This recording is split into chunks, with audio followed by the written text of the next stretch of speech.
Your box of berries just came in. What do you do? How do you unpack them? What do you need to know? That's what I'm going to go over with you in this video today. Congratulations on ordering from us. You made a good decision. So you got your box. You're going to open it up. And what you're going to see inside are a couple different things. You're going to get some packaging paper. Not that important.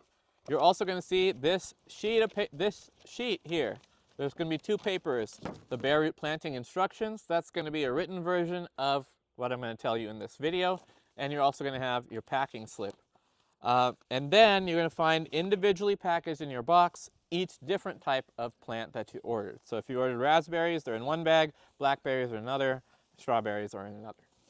So first thing you want to do is just double check that we sent you all the plants that you ordered. Your packing slip, match that to the bags. The bag is going to be labeled with the variety and the quantity. So the quantity on here should match the quantity on here. If there's any mistakes, please email us and we will fix it as soon as we can. So the next thing we want to do after you've verified the quantity is to start to unpack the plants. You don't want to leave the plants in this bag for any longer than you absolutely have to. As soon as you get these boxes, be ready to go to unpack into the next step. So what you want to have ready is even just a single pot, like a single large pot, that you can unpack all of your plants into. So you don't need to separate them or give them a lot of space at first. We just want to get them out of the box and get their roots into some soil that's going to keep them moist and healthy until we're ready to do our next step. So what I'm going to do is just start opening my bags, and I'm going to unpack my plants into this 5-gallon pot. And I'm really not even going to worry about how close they are. They're not going to stay in here for long. We're just trying to keep the roots moist and the plants, from drying out. And you don't have to separate by the variety either. You can put everything into one pot. So that was my blackberry. Now these are my raspberries. Again, so I got 2 of those here. I'm going to put them in this same pot. And then finally, my strawberries. The strawberries are going to come bundled in bundles of 6, and you can just undo that bundle, give their roots a little bit of space to breathe, and put that in this pot too. Now what I'm going to do is make sure that all the roots in this pot are covered with potting soil. And I don't need to be real fancy with this. Again, just trying to keep the roots moist until I have the time to properly pot everything up. Once you've got everything unpacked into your larger pot, going to give it a nice little watering. Again, we're trying to keep the roots moist and the plants healthy and happy until we're getting them out into their individual pots.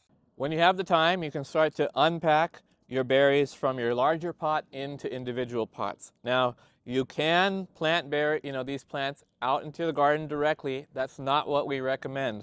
These are small plants. It's very easy for kids to just pick them out of the ground, or even animals to come and pick them out of the ground. We recommend that you take these small Bareroot plants and pot them up into 1 gallons to size them up first. This will also make sure that you can keep an eye on them in one location, and they'll be a good size when you transplant them out into your garden or into their final pot size. For all of the plants except for the blueberry, you can use any organic potting soil. They will do these. The blackberries, the raspberries, the black raspberries, and the strawberries are fine with any regular potting soil. For the blueberries, you want to use the mix that we've included on your sheet, and that mix is 3/4 peat moss, 1/4 compost, and a little bit of acidic fertilizer. For Primark Freedom Blackberry, Tahi Raspberry, and all the blueberries, your potting method is going to be the same. Now remember, your potting soil for blueberries is going to be different. You're going to take your pot, you're going to fill it about 3/4 of the way with your potting soil, put the plant right on top, and then fill with your soil up to the top. Then I'm going to give it a nice tap, tap, tap on the table. Make sure there's no empty spots that have appeared, and you're done. For your Joan J. red raspberry, those are going to look a little different than the blackberry and the Tahi. Those are going to come like this. So that's an above ground growth, kind of a branch of above ground growth, and then a nice loose root system. So what I like to do with these is I'll just stick that into my pot first. My pot is empty, and I'm going to hold that with the top of the root system near the top of the pot, and then I'm going to fill in the potting soil while I'm holding the roots right there. Again, give it a nice tap. Maybe pull it up a little bit if it fell too far down. Fill it up again, tap. Your Joan J. red raspberry is done. Lastly, the strawberries. Strawberries, I'm going to fill the pot 3/4 of the way full first. I'm going to make 2 little holes in that pot. We're going to put 2 strawberries in each 1 gallon. So if you bought 6, you're going to need 3 1-gallon pots. Then I'm going to take that strawberry, put its roots into that first hole. Take the next strawberry, put it into that second hole, and then I'm going to fill in the soil right to the top. And with strawberries, we want to make sure that we're just covering the roots of the plant. The root comes up and then it meets what's called the crown of the plant. The crown is where you'll see a little green spot where the new leaves are coming up. The new leaves come from the center of the plant. So we don't want to have that center of the plant covered with soil. That center of the plant needs to be exposed. The leaves of the plant need to be exposed. Just the roots are what you want to cover. Again, give it a tap, tap, tap, settle the soil down, fill up a little bit again, and we're ready for water. Now let's talk water, okay? So of course you just potted these plants up. You want to give them a little bit of water, get them all settled in. And while these plants are growing, you're going to use a very advanced moisture meter called your index finger to tell you when you're going to need water. So you're going to stick your finger right down into that soil, and if that's all dry, you definitely need water. I think that's going to take you about every 2 to 3 days of watering these plants while they're in this 1-gallon size. Next, let's talk sun.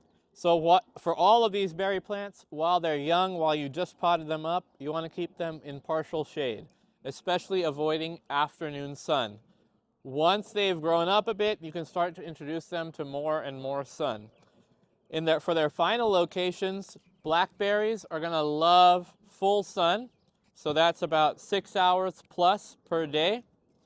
Your raspberries are going to want partial shade. You should avoid direct afternoon sun with the raspberries. If you have a tree that gives you like dappled shade underneath it, that's a great plant space for raspberries. Strawberries are mostly going to do fine in full sun. If you can avoid afternoon sun with their placement, that's ideal. So morning, midday sun, great. Afternoon sun, not so great. But if you have no choice, that's fine too. They'll just stop producing when it gets too hot, and they'll pick up once the temperatures cool down. Blueberries I don't have to show you again today, but blueberries are going to be kind of similar to raspberries. A little bit, some dappled sun, avoiding afternoon sun is going to be best for blueberries. Finally, let's talk fertilization. So your potting soil probably has some fertilizer in it, and that will most likely lead you to, lead to the plant filling out this 1-gallon container. If you feel like growth is kind of slow, you can add some organic powdered fertilizer or granular fertilizer. Just sprinkle that right on the top. Use it at the application rate that the bag recommends. You can also use a liquid fertilizer like this, Neptune's Harvest. This one, the only thing is once you dilute it, you're going to dilute it about 1 part of fertilizer to 20 parts of water. You have a good amount of fertilizer. So if you just have, 6, 7 pots, you're going to have more fertilizer than you need for those 6-7 pots. So if you're going to use the liquid, if you have other plants that you need to fertilize outside, the liquid, you can spray it on these guys, on the leaves, and then go spray it in your garden on other plants that you want to be healthy and happy. After a few weeks, your plant should start looking something like this. Now, this is a blackberry in a 5-gallon bag, so it's going to be this is a little bit bigger than you're going to get in your 1 gallon, but this is the kind of growth you want to see. When your plants are about 18 inches tall, that's when I expect that they've filled out that 1 gallon pot. Strawberries are, of course, not going to get 18 inches tall, but once they have plenty of nice big leaves on them, they're ready to transplant. So then you're going to take your plants out into their final pot size or plant them in the ground. We have instructions for building trellises for your blackberries and your raspberries. You can also just use a tomato cage for these plants individually. Final thing, time to fruit. Blackberries and raspberries, you may see a small fruiting, a handful of berries at the end of your first season, so toward fall. Strawberries, you're going to start seeing fruits in the summer, this summer that you planted them. And blueberries are going to take 2 to 3 years for a really good harvest. We recommend for blueberries that you pick off the flowers that you see this whole season and wait till next year to get your first harvest. You can even pick off flowers next year too and completely have the plant wait till year 3 to get your first harvest. That way the plant is just focusing more on growth and not on fruit production while it's so small. All right, I hope this has been super helpful for you. Thank you again for ordering from us. And remember, there's no soil too poor, nor garden too small. I'll see you next time.